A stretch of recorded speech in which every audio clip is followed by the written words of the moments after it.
ọ̀pọ̀lọpọ̀ ló ń béèrè lọ́wọ́ mi wípé àwọn ò gbórúkọ ẹranko yìí rí, bẹ́ẹ̀ làwọn kan sọ wípé àwọn ti ẹ̀ gbórúkọ ẹ̀ rí ṣùgbọ́n níṣe làwọn ò lè sọ pàtó bẹ́ẹ̀ ẹranko ọ̀hún bó ṣe rí gan.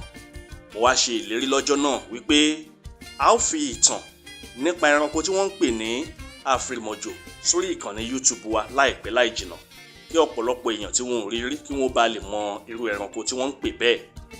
Ẹranko tẹ́ ń wò yìí ni wọ́n ń pè ní àfìrìmọ̀jò nílẹ̀ Yorùbá, ṣùgbọ́n àwọn olóyìnbó ni wọ́n ń pè ní aardvark, àwọn olóyìnbó a tún máa pè ní earth pig, bẹ́ẹ̀ ni wọ́n tún ń pè ní African ant bear, àwọn kan tiẹ̀ ń pè ní African ant eater.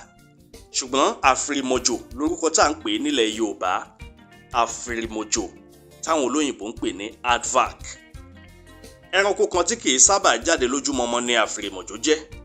Alẹ́ ló fi máa ń jáde, àárọ̀ àtọ̀sán ló fi ń sùn. Ilẹ̀ Áfíríkà ní orírun àfìrìmọ̀jò. Ẹranko kan tó mọ ihò gbẹ́ dáadáa ni o. Ṣàṣà ẹranko tó ń gbẹ́hò ló lè gbẹ́ ihò tó ẹranko tá a pè ní àfìrìmọ̀jò. Ìṣẹ̀dá ẹranko yìí bí ẹlẹ́dẹ̀ ló ṣe rí. Ó fi ara jọ ẹlẹ́dẹ̀ púpọ̀.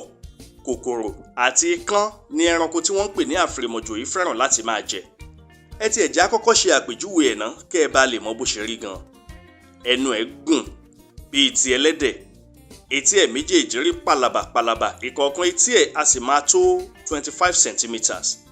Ìka mẹ́rin ló wà lẹ́sẹ̀ méjèèjì tiwájú. Ìka márùn ló wà lẹ́sẹ̀ méjèèjì tẹ̀yìn. Àmọ́ ẹsẹ̀ ẹ̀ máa ń gùn ju ọwọ́ lọ. Èyí tó bá ti tóbi ó máa ń wọ̀n tó 80 kílò sí 100 kílò, that is 80 to 100 kilograms. Àwọn ìmíì nínú àwọn ẹranko yìí máa ń tóbi jù bẹ́ẹ̀ lọ. Ẹ ti wá rí wípé ẹranko kékeré kọ́. Àfìrìmọ̀jò míì tó bá ti tóbi gan tí ò tètè rẹ́ni pa òun, a máa tóbi tó ìgalà. Èyí tó bá ti pẹ́ dáadáa láyé ni o. Àwọ̀ ilẹ̀ ló máa ń sábà wà lára ẹranko tí wọ́n ń pè ní àfìrìmọ̀jò. Ilẹ̀ Áfíríkà gangan ni orírun wọn. Ṣùgbọ́n tẹ́ ẹ bá rí ní ilẹ̀ aláwọ̀lọ́sọ̀hún, ẹranko àfìrìmọ̀jò awọ ẹ̀ yí gan, irun sì máa ń pọ̀ lẹ́sẹ̀ ju gbogbo ara ẹ̀ yòókù lọ. Ẹnu ẹ̀ tó gùn pẹ̀lú ọwọ́ àtẹsẹ̀ ló fi máa ń gbẹ́hò. Ìrù àfìrìmọ̀jò náà ó sì gùn. Agbègbè ibi tí ikán tàbí kòkòrò bá pọ̀ sí dáadáa ni àwọn àfìrìmọ̀jò máa ń fẹ́ràn láti gbé. Wọn kì í gbé agbègbè tí òkúta tàbí àpáta bá pọ̀ sí nítorí wípé wọn ò ní lè gbẹ́ ihò ibẹ̀ dáadáa. Ihò àfìrìmọ̀jò ó máa ń fẹ̀ gan-an ni o. Ihò àfìrìmọ̀jò ó gba odidi èèyàn tó jẹ́ wípé bí géńdé èèyàn tó bá kó sínú ihò àfìrìmọ̀jò, onítọ̀hún á dúró, á sì rìn dáadáa tí ò ní fara gbá nǹkan. Yàtọ̀ sí eléyìí, ẹranko tí wọ́n ń pè ní àfìrìmọ̀jò yìí wọ́n yára láti gbẹ́ ihò gan. Ṣàṣà ẹranko ló yára tó wọn tá a bá ń sọ̀rọ̀ nípa gbígbẹ́ ihò. Wọ́n lè gbé tó ọdún 25, ìyẹn 25 years láyé. Yàtọ̀ sí kòkòrò àti ikán, àfìrìmọ̀jò tún máa ń jẹ èso kan tí wọ́n ń pè ní aardvark cucumber. Cucumber yìí àwọn àfìrìmọ̀jò nìkan ṣo ni wọ́n máa ń jẹ, wọ́n sì kúndùn ẹ̀ débi wípé àwọn olóyìnbó fi ń pe cucumber yìí ní aardvark cucumber, ìyẹn cucumber àfìrìmọ̀jò. Nǹkan tí ó yà yín lẹ́nu nínú cucumber àwọn tí wọ́n ń jẹ yìí ni wípé àwọn ni wọ́n ń jẹ, àwọn náà ni wọ́n máa ń gbìn. Ẹni báwo ni wọ́n ṣe ń gbìn? Ẹ ṣeun. Wọ́n máa ń jẹ cucumber yìí, wọ́n á gbé ehó ẹ̀mí. Bí wọ́n bá wá ṣe ìgbọ̀nsẹ̀, wọ́n máa ń ṣu ehó yìí lódindi ni. Ibi wọ́n bá sì ṣe ìgbọ̀nsẹ̀ sí, ehó cucumber tó wà nínú ìgbọ̀nsẹ̀ wọn yìí ló máa tún hù padà tá a tún di igi cucumber mi. Bóyá ẹranko ńlá kan tàbí ọdẹ ló ń lé e bọ̀, tó sì jẹ́ wípé ihò ẹ̀ níbi tó ń gbé ó sì jìnnà. Àfìrìmọ̀jò á sáré gbẹ́ ihò kékeré kan, á farapamọ́ síbẹ̀. Tó bá rí wípé ewu ọ̀hún ti fo òun dá, á jáde, á kọrí síbi tí ihò ẹ̀ wà gangan. Tí wọ́n bá pa ẹranko àfìrìmọ̀jò yìí tán, ó máa ń tóbi púpọ̀ ju bó ṣe wà tẹ́lẹ̀tẹ́lẹ̀ lọ. Bí wọ́n bá sì wá pa àfìrìmọ̀jò tí ò sí nínú ihò ẹ̀ mọ́, ihò ẹ̀ á wá ṣòfò. Ní Yorùbá fi ń pòwe wípé ẹmọ́ kú ojú òpó dé, àfìrìmọ̀jò kú ẹnu sà ń ṣọ̀fọ̀. Ẹ wá máa gbọ́ mi. Àwọn Yorùbá fi ìdí ẹ̀ múlẹ̀ wípé babaláwo tó gbówọ́ ní àfìrìmọ̀jò jẹ́.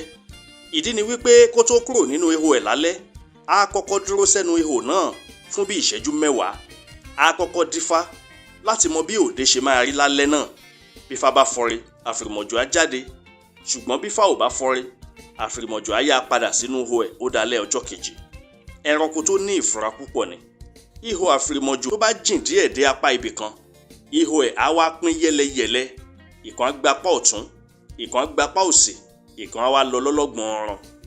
Fún ìdí èyí, ó máa ń ṣòro fún ọdẹ tó bá wọ ihò àfìrìmọ̀jò láti lọ pa láti mọ apá ibi tí ẹran ọ̀hún gbà gan, bóyá apá ọ̀tún ló wà ní o, bóyá apá òsì ní o, bóyá nú yàrá tó sì lọ lọ́lọ́gbọ̀n ọ̀ràn ni.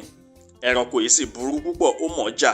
Láyé àtijọ́, táwọn ọdẹ tí wọ́n bá fẹ́ pa ẹranko tí wọ́n ń pè ní àfìrìmọ̀jò, torí wípé irú ọdẹ bẹ́ẹ̀ wọn kì í pẹ́ láyé. Àárín oṣù kẹsàn-án sí oṣù kẹwàá ọdún, that is September sí October, ní àwọn ẹranko àfìrìmọ̀jò yìí máa ń bára wọn ṣe àṣepọ̀. Bí abo bá wá lóyún, oṣù méje ọ̀tọ̀ọ̀tọ̀ lábo yìí fi máa ń wà nínú oyún kó tó bímọ. Ọmọ ẹyọ kan ṣo ni wọ́n sì máa ń bí ní ìkúnlẹ̀ kan. Ó máa ń tó bí ọdún méjì kí akọ tàbí abo àfìrìmọ̀jò kó tó bàlágà. Àwọn àgbà wọ́n máa ń lo oríṣiríṣi nǹkan nínú ara ẹran àfìrìmọ̀jò yìí fún ọ̀pọ̀lọpọ̀ oríṣiríṣi oògùn àti iṣẹ́ ilé àti iṣẹ́ ẹ̀rọ ni wọ́n ń fi àfìrìmọ̀jò ṣe. Èyí ni mo mú wá sórí ètò lónìí lórí YouTube. Ẹ ṣeun o, ẹ kú ìfẹ́ tẹ́ ẹ ní sí mi. Títí ìgbà míì tá a tún máa pàdé, láabi ò ní ṣe yín, bẹ́ẹ̀ ni kò ní ṣàwa náà o. Ẹ bá wa subscribe sí ìkànnì YouTube channel wa. Kẹ̀sì máa bá wa share fídíò yìí kó bá kárí ilé kó kárí oko. Títí ìgbà míì tá a tún máa pàdé.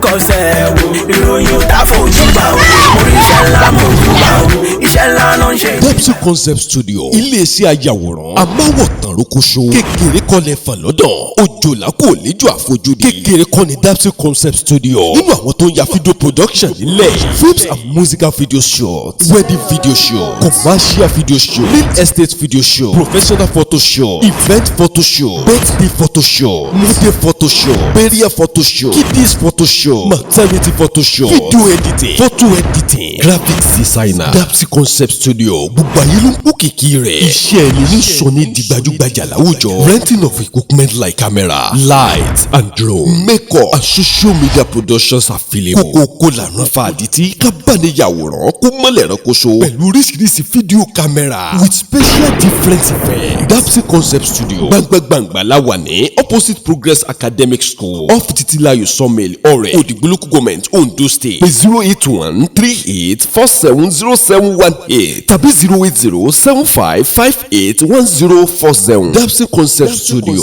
ọ̀dọ̀ rẹ̀ là ń bọ̀. Get your best production, musical video shooting, powerful editing, film shooting, wedding shooting, wedding shooting.